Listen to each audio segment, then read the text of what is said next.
Olá, tudo bem? Eu me chamo Newton Barreto e estou apresentando a você o curso Deixe a Bíblia Falar. Começamos com esta lição, o terceiro módulo de nosso curso, que tem como tema Deixe a Bíblia Falar, sobre a identidade e obra de Jesus Cristo. Esta lição é Jesus Cristo, o Filho de Deus. Em função do grande número de provas históricas, não há dúvidas sobre a existência de um homem chamado Jesus Cristo. Por exemplo, qual a data de hoje? Como definimos os anos? Com base em que evento histórico? Quando os homens decidiram escolher um evento na história humana para basear a contagem dos anos no mundo ocidental e em muitos países do mundo oriental, qual o evento que escolheram? O nascimento de Jesus Cristo foi tomado por base para a datação histórica. Hoje, nós estamos a mais de 2000 anos do nascimento de Cristo. DC, depois de Cristo. Não se pode evitar uma referência a Cristo de qualquer natureza. Até mesmo uma pessoa que não queira referir-se a Cristo não pode deixar de fazê-lo, pois, ao mencionar o ano, está fazendo de uma forma indireta uma menção, uma referência a Jesus Cristo. A questão que se discute no mundo de hoje não é se existiu ou não um homem chamado Jesus. Isto já está mais do que provado. Mas a questão que se discute é a respeito da identidade dele. Quem ele era? Já no primeiro século, muitos tinham opiniões diferentes a respeito daquele homem chamado Jesus Cristo. Nós lemos, por exemplo, no livro de Mateus, capítulo 16, Mateus, capítulo 16, versículos 13 e 14. A seguinte pergunta e também as afirmações do povo. Mateus 16, 13 e 14. Jesus foi para a região que fica perto da cidade de Cesareia de Filipe. Ali perguntou aos discípulos, então a pergunta vem de Jesus: quem o povo diz que o Filho do Homem é? Eles responderam. A afirmação veio dos apóstolos. Alguns dizem que o Senhor é João Batista, outros que é Elias e outros que é Jeremias ou algum dos profetas. Depois de ouvir sobre o conceito variado que o povo tinha a seu respeito, Jesus voltou a pergunta aos discípulos. E vocês, Mateus 16, versículo 15, quem dizem que eu sou? Perguntou Jesus. E a pergunta que Jesus fez para os discípulos, neste texto citado, eu faço, me permita, para você também. Quem é Jesus para você? Alguns o consideram como um grande idealista, outros como um profeta ou líder espiritual, semelhante a tantos que já existiram na história, colocando Jesus assim no mesmo nível de, por exemplo, Maomé, Buda, etc. E há aqueles que consideram Jesus apenas como um importante personagem histórico. Nada mais que isto. Um fato apresentado na Bíblia e que eu quero compartilhar com você é que todos precisam se posicionar com relação a Jesus Cristo. Todos precisam fazer uma decisão acerca de quem é Jesus e do que ele significa para si. E esta posição terá grandes e sérias implicações, não só nesta vida, mas também no porvir, na vida que virá. E não há como se omitir, não há como dizer, não, eu não quero me posicionar, eu não quero ter uma opinião sobre a pessoa de Jesus Cristo. Por que não há como se omitir? Porque Jesus veio ao mundo e seus ensinos colocaram a humanidade diante da necessidade de responder a Ele. Ou o aceitamos e recebemos os benefícios, ou o rejeitamos e sofremos as consequências. Os ensinos de Jesus não permitem uma coluna do meio, do tipo não aceito, mas também não rejeito. Não há possibilidade de uma posição neutra. E nós lemos isto em Lucas, nas próprias palavras de Jesus, no Evangelho de Lucas, capítulo 11, versículo 23. Lucas, capítulo 11, versículo 23, onde está escrito o seguinte: quem não é a meu favor é contra mim, e quem não me ajuda a ajuntar está espalhando. Não existe meio termo, é sim ou não. Jesus disse: quem não é a meu favor é contra mim. E aí ele exemplificou, ele ilustrou: quem não me ajuda a ajuntar está espalhando. Ou estamos com Jesus, cremos nele, seguimos seus ensinos, aceitamos o que ele falou sobre ele mesmo, ou estamos do outro lado, contra Jesus. O fato de eu não crer, o fato de eu não obedecer a Jesus, já me coloca do lado oposto. Quem não me ajuda a ajuntar, está espalhando. Quem não está comigo, está contra mim. Quem é Jesus realmente? A nossa atitude para com Jesus e seus ensinos depende do conceito que temos a seu respeito, de quem ele é para nós. Se Jesus é para mim aquele que ele próprio disse que era, eu irei ouvi-lo, irei segui-lo, irei procurar conhecer a sua vontade e aplicá-la à minha própria vida. E Jesus fez declarações ousadas, seguras, fortes, fantásticas sobre ele próprio. Não leremos estes textos agora, mas você pode anotar para conferir depois. Jesus disse, por exemplo, que existia antes de Abraão. João capítulo 8, versículo 58. Ele disse que estava com Deus antes do mundo existir. João capítulo 17, versículo 5 e versículo 24. Ele também disse que descera do céu, que havia descido do céu. João capítulo 6, versículo 38. Ele disse que tinha toda a autoridade no céu e na terra.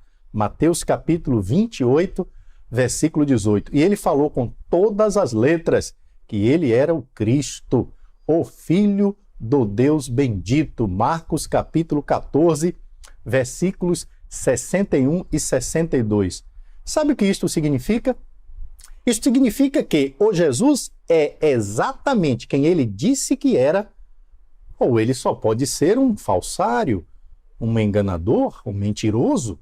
Ninguém pode dizer, eu admiro Jesus, mas não acredito que ele era quem disse ser. Então, se Jesus não era quem disse ser, ele mentiu. E se ele mentiu, a pessoa que diz, eu admiro Jesus, mas não acredito que ele era quem disse ser, a pessoa que diz isso está admirando um mentiroso. Muitos que negam a divindade e a supremacia de Jesus falam dele apenas como um bom homem. Mas, mais uma vez, se ele não era quem declarava ser, então ele não pode ser um bom homem. Ele era uma fraude, ele era um engano. Ou ele é quem disse ser, ou ele é mentiroso. Precisamos entender isto. As afirmações que Jesus fez a seu respeito, as declarações que Jesus fez sobre si mesmo, sobre sua própria identidade, não nos deixam outra escolha. Vamos ver nesta lição quem era de fato Jesus. Jesus é verdadeiro ou é enganador? Tudo que ele diz a seu respeito é verdade? Ele é digno de confiança? Será que ele é mesmo o Cristo, o Filho de Deus?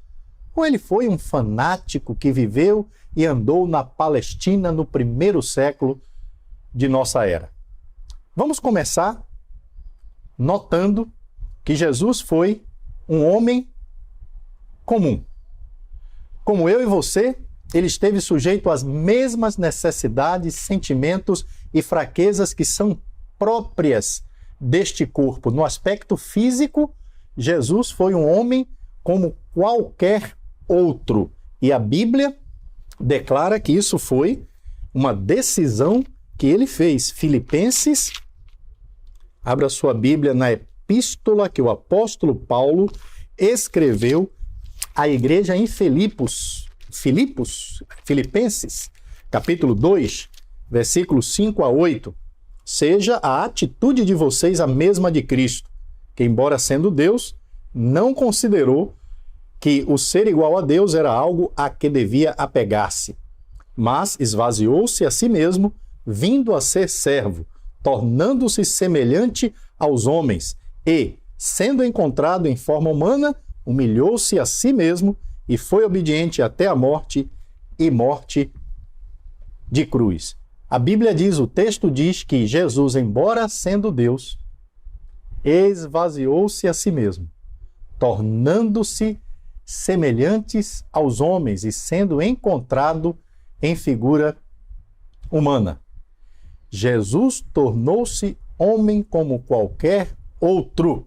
Esta doutrina, este ensinamento no primeiro século era extremamente importante, porque alguns estavam argumentando que o homem não podia pecar, ou melhor, o homem não podia parar de pecar. O homem não podia não pecar, porque a matéria, o corpo, é essencialmente mal. A ideia era a seguinte: Jesus não pecou porque ele não era homem, ele não tinha corpo como nós temos, por isso que não pecou. Mas, se tivesse corpo, ele pecaria. Era mais ou menos esta ideia que estava sendo difundida ou divulgada no primeiro século. Por isso os apóstolos defenderam firmemente o fato de que Jesus foi homem. Ele veio em carne. Por exemplo, 1 João, capítulo 4, abra sua Bíblia, me acompanhe em 1 João, capítulo 4, versículos 2 e 3. E aqui nós lemos o seguinte: é assim que vocês poderão saber se de fato o Espírito é de Deus. Quem afirma que Jesus Cristo veio como um ser humano tem o Espírito que vem de Deus. Mas quem nega isso a respeito de Jesus não tem o Espírito de Deus. O que ele tem é o espírito do inimigo de Cristo. Vocês ouviram dizer que esse Espírito viria, e agora ele já está no mundo. Naquela época, esse Espírito já estava no mundo. Aquele Espírito que afirmava, aquela pessoa que afirmava que Jesus Cristo não havia vindo como um ser humano. E os apóstolos combateram isso, disseram, não, Jesus veio em carne, ele era um homem como qualquer outro. Vários textos bíblicos nos mostram isto. Por exemplo, Jesus cansou-se. João capítulo 4, versículo 6. Próximo ao meio-dia, cansado da viagem, Jesus sentou-se perto do poço de Jacó. Jesus teve fome? Mateus capítulo 4, versículo 2, na ocasião da tentação, no episódio da tentação no deserto, o texto diz que Jesus teve fome, Jesus teve sede. João 19, versículo 28, na cruz, Jesus disse, tenho sede, e ele sentiu-se angustiado. Lucas capítulo 22, versículos 41 a 44. Próximo do seu martírio, da sua morte, ele sentiu agonia. Será que sentiria tal agonia, tal angústia, se não fosse passar por dor física extrema na ocasião de sua morte? Tudo isso evidencia que Jesus foi um ser humano como qualquer outro, e ele veio com um corpo humano como qualquer outro de nós. Seu suor era verdadeiro, suas lágrimas também, seu sangue real. Se você tivesse a oportunidade de tocar no suor, nas lágrimas e no sangue de Jesus, você os sentiria com a sensibilidade de suas mãos, com o tato. Seu corpo, sua carne, sua estrutura física eram como os nossos. A Bíblia diz que Jesus passou pelos sofrimentos e tentações comuns aos homens. E onde a Bíblia diz isso? Em Hebreus, capítulo 4, versículo 15. Lá está escrito, Hebreus, capítulo 4, versículo 15. O nosso grande sacerdote não é como aqueles que não são capazes de compreender as nossas fraquezas. Pelo contrário, temos um grande sacerdote que foi tentado do mesmo modo que nós, mas não pecou. Temos um grande sacerdote que foi tentado do mesmo modo que nós, mas não pecou. É isso que a Bíblia diz. Jesus passou por todo tipo de tentação, mas não pecou. Ele viveu entre os homens como um ser humano, não como um espírito não encarnado. Jesus tornou-se sim carne. Ele encarnou-se. Essa é a definição do termo encarnação, tornou-se carne. Ele foi um homem como qualquer outro, mas isso o torna admirável, porque tendo a mesma condição que eu e você temos, sendo um homem comum como nós somos, ele não pecou. Que maravilha é este fato. Que maravilha. A Bíblia diz que Jesus foi extremamente incomum ao mesmo tempo que ele era comum. As realizações extremamente incomuns, jamais vistas, a exemplo das curas, dos milagres que ele realizou, tudo isso é um testemunho de Deus a respeito da identidade dele. Mesmo sendo um homem comum, ele foi extremamente incomum. Só Jesus pôde ser um homem comum e, ao mesmo tempo, extremamente incomum. As realizações que ele fez declaram isso. Por exemplo, em primeiro lugar, vamos lembrar que Jesus curou um cego de nascença, até o próprio cego curado. Quando estava sendo interrogado pelos judeus, disse: não se ouve falar de alguém que possa curar cegos de nascença. Dá uma olhada comigo no Evangelho de João, capítulo 9, e vamos ler aqui alguns versículos relativos a esse episódio da cura do cego de nascença. Vamos ler versículo 1. Jesus ia caminhando quando viu um homem que tinha nascido cego. Versículos 6 e 7. Depois de dizer isso, Jesus cuspiu no chão, fez um pouco de lama com a saliva, passou a lama nos olhos do cego e disse: vá lavar o rosto no tanque de Siloé. Este nome quer dizer aquele que foi enviado. O cego foi, lavou o rosto e voltou vendo. Versículos 32 e 33. Desde que o mundo existe, nunca se ouviu dizer que alguém tivesse curado um cego de nascença. Se este homem não fosse enviado por Deus, não teria podido fazer nada. Jesus cura, em João capítulo 9, um homem que tinha nascido cego. O homem foi lavar-se no tanque de Siloé e a Bíblia diz que ele voltou enxergando, ele voltou vendo. E mais tarde, na conversa com os fariseus e os líderes dos judeus, é dito: desde que o mundo existe, nunca se ouviu dizer que alguém tivesse curado alguém que nasceu cego. Que obra maravilhosa foi essa realizada por Jesus. Imagine alguém que nunca viu nada, que não sabia o formato das coisas, que nunca tinha visto as cores do mundo. De repente, estava vendo tudo normalmente. Que grande realização milagrosa foi essa de Jesus. Uma outra realização milagrosa de Jesus foi a cura do filho do oficial. Nós lemos sobre ela em João capítulo 4, o Evangelho de João. Abra sua Bíblia comigo no Evangelho de João, no capítulo 4, e lá nós lemos sobre esta cura.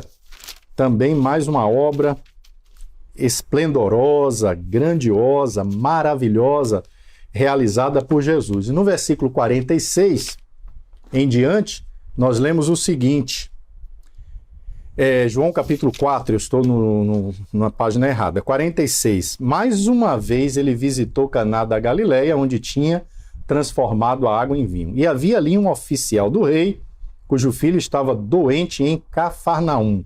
Quando ele ouviu falar que Jesus tinha chegado à Galileia, vindo da Judéia, procurou-o e suplicou-lhe que fosse curar seu filho, que estava à beira da morte. Disse-lhe Jesus: se vocês não virem sinais e maravilhas, nunca crerão. O oficial do rei disse: Senhor, vem antes que meu filho morra.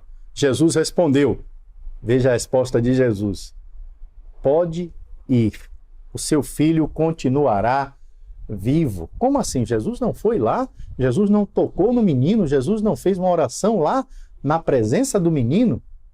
Não. Jesus disse: pode ir, o seu filho continuará vivo. O homem confiou na palavra de Jesus, diz o versículo 50, e partiu. Estando ele ainda a caminho, seus servos vieram ao seu encontro com notícias de que o menino estava vivo.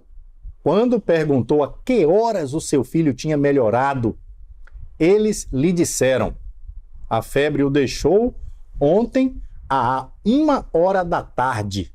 Agora veja que fato maravilhoso.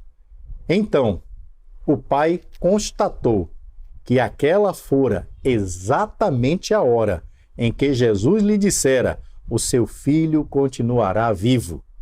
Assim creram ele e todos os de sua casa. Que realização grandiosa, maravilhosa, admirável esta de Jesus. Veja alguns detalhes deste ato maravilhoso realizado por Jesus. O homem foi a Jesus pedindo que viesse com ele à sua casa para curar seu filho. Mas Jesus disse: vá, seu filho vive. Só isso. Jesus não foi com ele, não entrou na casa dele, não viu o menino, não tocou no menino, não orou próximo ao menino. O homem foi.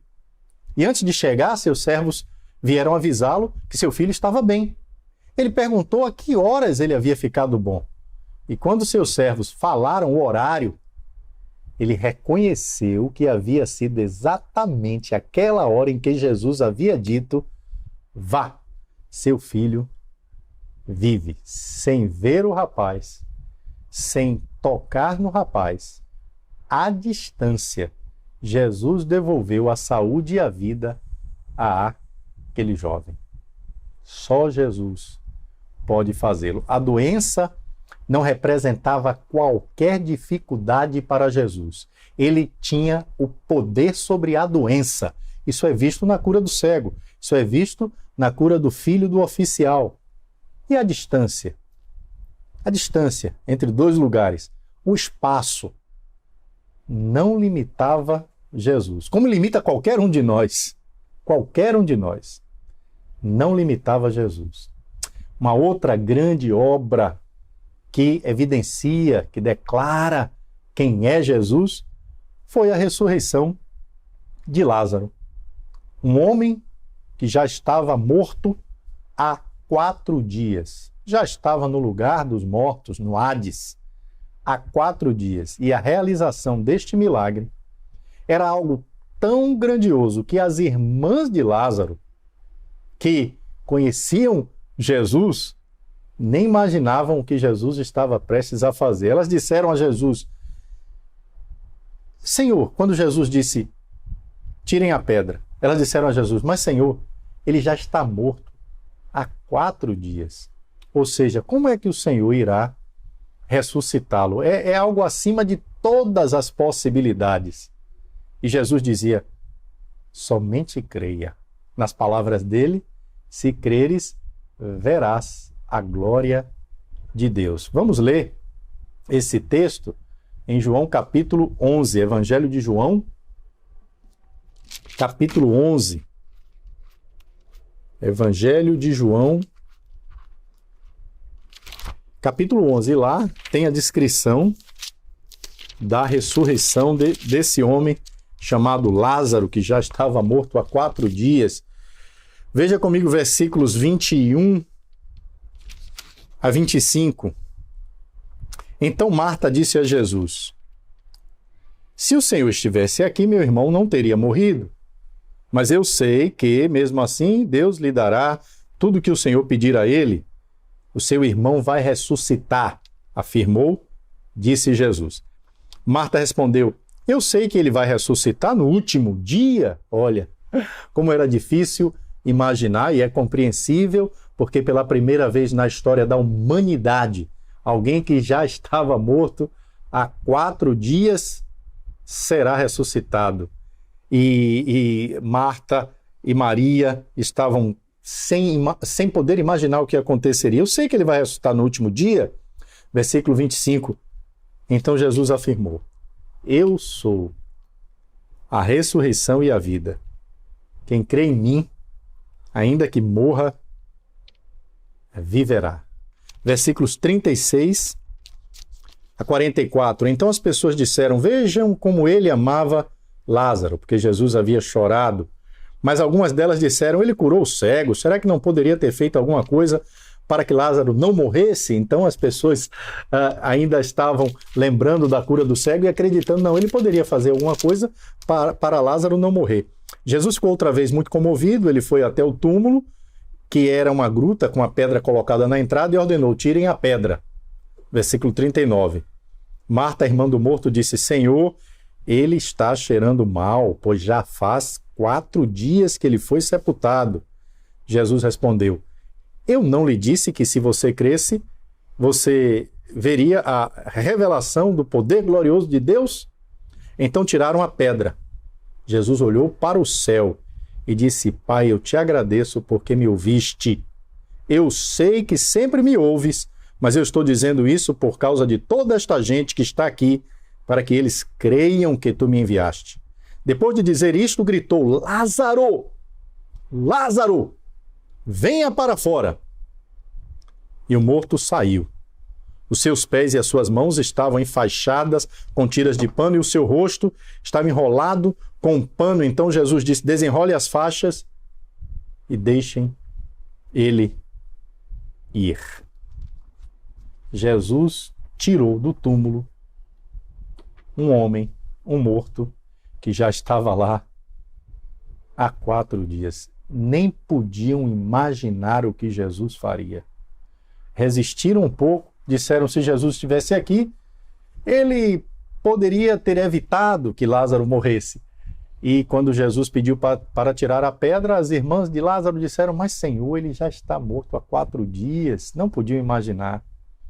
Que ato maravilhoso, surpreendente, incomparável Jesus realizou ao ressuscitar o morto que já estava naquela condição há 4 dias. A morte, assim como a doença, assim como a distância, a morte não representava qualquer dificuldade para Jesus. Ele tinha o poder sobre a morte.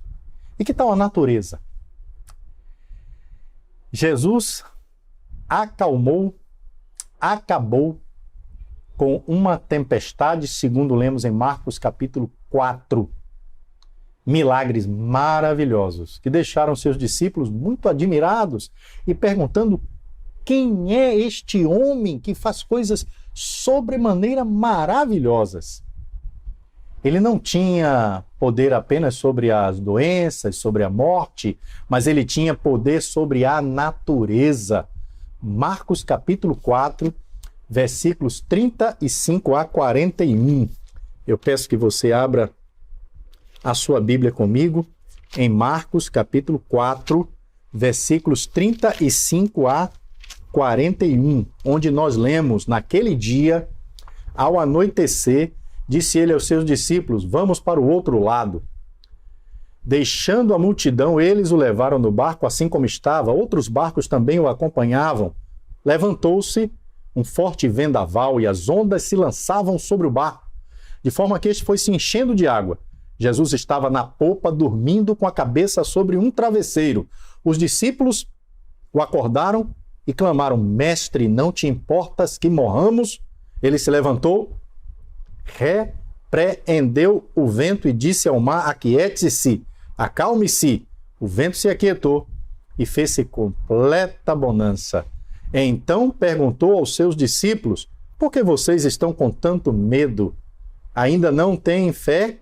Eles estavam apavorados e perguntavam uns aos outros: quem é este que até o vento e o mar lhe obedecem? Que maravilha, que obra especialíssima do nosso Senhor Jesus Cristo. O texto diz que quando ele deu a ordem, quando ele repreendeu o vento e quando ele disse ao mar: acalme-se, aquiete-se, o texto diz que fez-se uma completa bonança. Não que houve uma melhora no estado do tempo, mas que tudo ficou tranquilo. Calmaria no mar, vento brando, águas tranquilas. Apenas com palavras, todo aquele temporal cessou. Os discípulos ficaram apavorados. Se nós estivéssemos com eles, também ficaríamos. E eles perguntavam entre si: quem é este?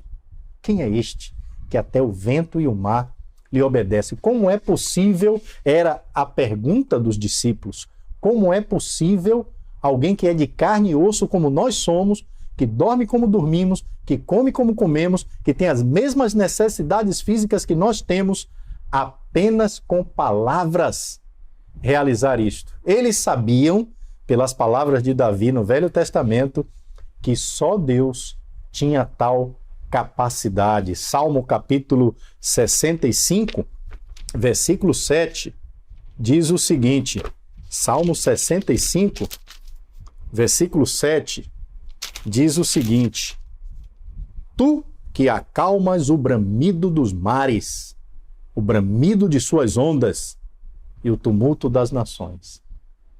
Só Deus podia fazer o que Jesus fez. E ele não precisou realizar nenhum tipo de ritual, fazer nenhum tipo de porção. Apenas com palavras, todo aquele temporal cessou e uma calmaria tomou conta do mar. Imagine se você testemunhasse uma cena dessas. Como reagiria? Certamente estaria como os discípulos, admirado, espantado, surpreso, ou como a Bíblia diz, apavorado. É maravilha demais para homens como nós e como os discípulos. Esse é Jesus, um homem que, apesar de ser comum em sua estrutura física, era extremamente, demasiadamente incomum em suas realizações. Comum de um lado e nada comum do outro. Os fenômenos da natureza, a força da natureza, não representavam qualquer dificuldade para Jesus. Ele tinha o poder sobre a natureza. Jesus disse em João capítulo 15, versículo 24, o seguinte: João 15, 24.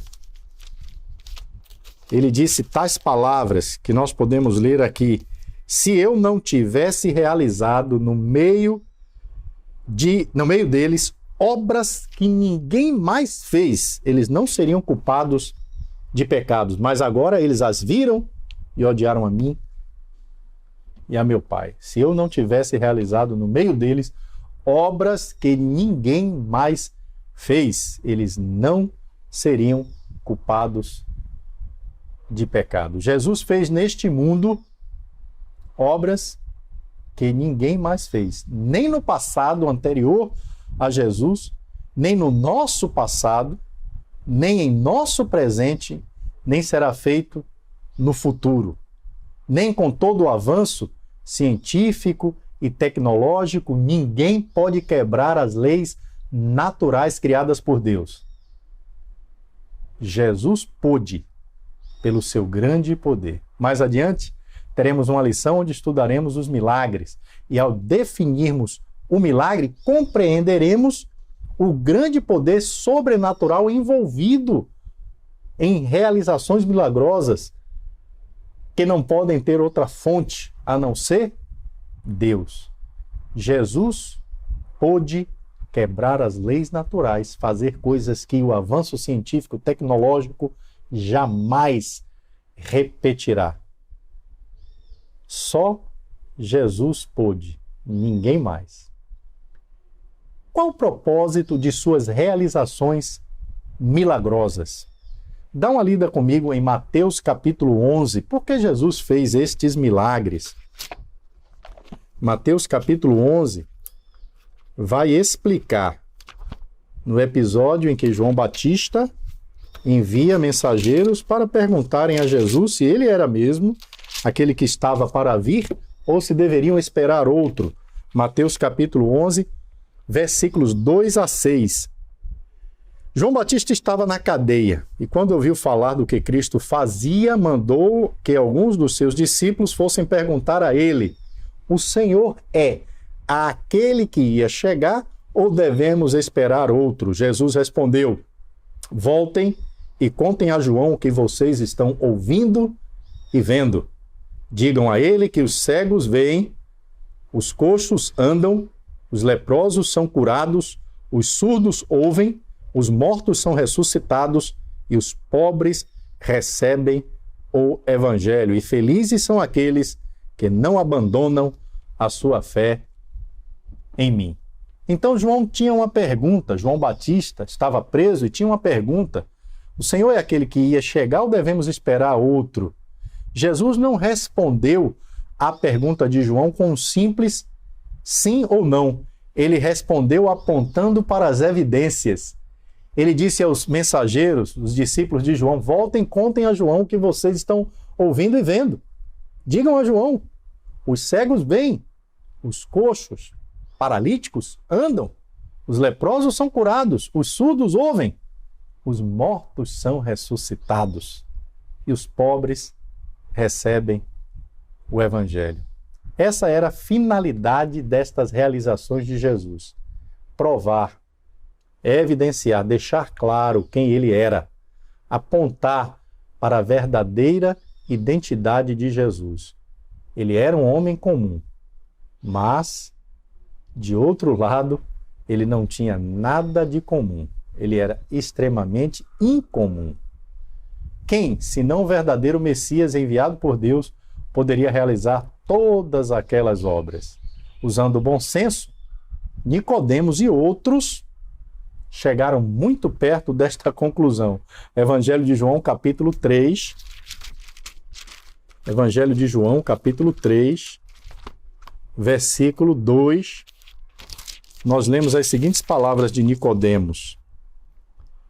Uma noite, ele foi visitar Jesus e disse: Rabi, nós sabemos, ele está falando no plural, ele e outros, que o Senhor é um mestre que Deus enviou, pois ninguém pode fazer esses milagres se Deus não estiver com ele. A conclusão de Nicodemos foi: ninguém pode fazer estas coisas, ninguém, a menos que Deus esteja com esta pessoa.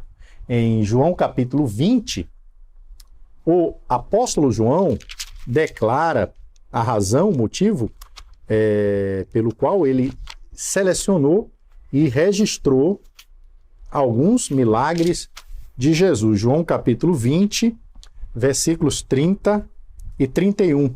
João vai dizer: Jesus fez diante dos discípulos muitos outros milagres que não estão escritos neste livro.